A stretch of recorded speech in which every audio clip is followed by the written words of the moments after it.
Train म्हणून किंवा सवय म्हणून धूम्रपान करण्याचं फॅड सध्या प्रचंड वाढलंय। तर ग्रामीण भागात मोठ्या प्रमाणात तंबाखूचं सेवनही केलं जातं।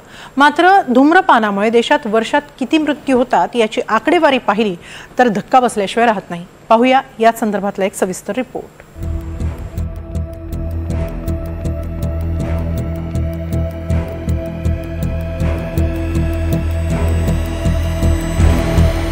तुम्ही धूम्रपान करता? सावधान, तंबाखूमुळे वर्षात 13 लाख मृत्यू। धूम्रपान आणि तंबाखूच्या सेवनामुळे देशात दरवर्षी 13 लाख लोक जीव गमावतात। नॅशनल टोबॅको कंट्रोल प्रोग्राम आणि नॅशनल हेल्थ मिशनचा धक्कादायक अहवाल।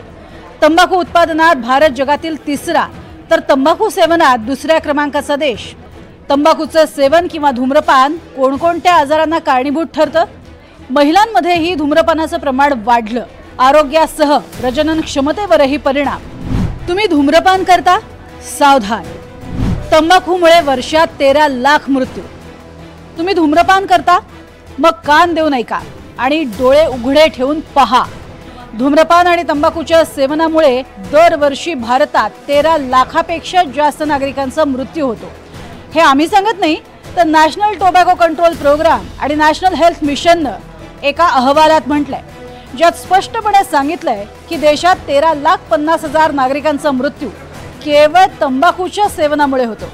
त्यातील 10 लाख नागरिक धूम्रपानामुळे आणि 3.5 लाख लोक हे तंबाखूच्या सेवनामुळे मृत्यू पावतात, असं अहवालामध्ये म्हटलंय।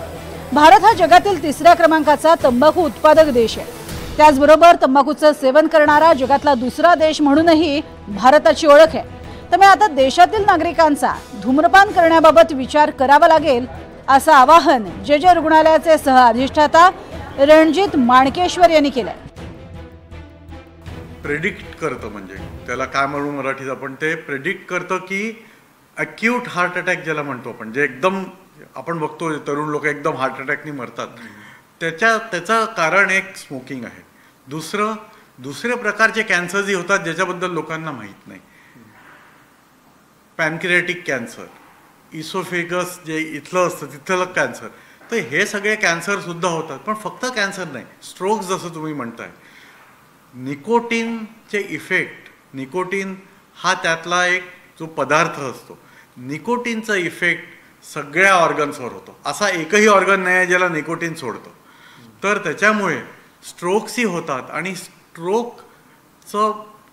ची ट्रीटमेंट समजा आपण 24 तासात नाही केली तर मग लाईफ लॉंग त्या माणसाला डिसेबिलिटी फेस करावी लागते। म्हणजे फॉर एक्झाम्पल बोलता बरोबर येत नाही, एक बाजू पूर्ण पॅरलाइज होऊन जाते। तर या सगळ्या गोष्टींसाठी आपल्याला नक्कीच प्रयत्न करायचे आहेत स्मोकिंग बंद करायला। धूम्रपान आणि तंबाखूचं सेवन कोणत्या आजारासाठी किती कारणीभूत? धूम्रपान किंवा तंबाखूचं सेवन स्ट्रोकसाठी 78% कारणीभूत आहे, क्षयरोगासाठी 65.6%, इस्केमिक हृदयरोगासाठी 85.2%, अॅक्यूट मायोकार्डियल इन्फेक्शनसाठी 52%, अन्ननलिकेच्या कर्करोगासाठी 43%, तोंडाच्या कर्करोगासाठी 38%, फुफ्फुसाच्या कर्करोगासाठी 16%। दरम्यान ही बाब अत्यंत गंभीर स्वरूपाची आहे। लोकांमध्ये याबाबत जनजागृती गरजेची आहे, असं मत केंद्रीय आरोग्य राज्यमंत्री प्रतापराव जाधव यांनी म्हटलंय।